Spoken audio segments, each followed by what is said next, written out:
Hello everyone, అందరూ ఎలా ఉన్నారు? Welcome to my channel. మా పాపకి 5 మంత్స్ కంప్లీట్ అయ్యాయి. ఈసారి తనకు ఫోటోషూట్ ఎలా చేశానో ఈ వీడియోలో చూసేయండి. ఈసారి ఫోటోషూట్కి నేను కిచెన్ థీమ్ అనేది సెలెక్ట్ చేసుకున్నాను. అందుకని ఇంట్లో ఉన్న వస్తువులతో కిచెన్ థీమ్ని ఇలా క్రియేట్ చేసుకున్నాను.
ఫైనల్గా కిచెన్ థీమ్ని ఇలా సెట్ చేశాను.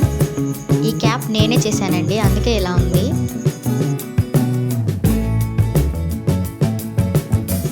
ఫైనల్గా మా పాప ఫోటోషూట్ అయితే ఇలా అయింది. ఎలా ఉందో కామెంట్ చేయండి. అలాగే వీడియో నచ్చితే లైక్ చేయండి. ఈ వీడియో ఎండ్ వరకు చూసినందుకు థ్యాంక్ యూ.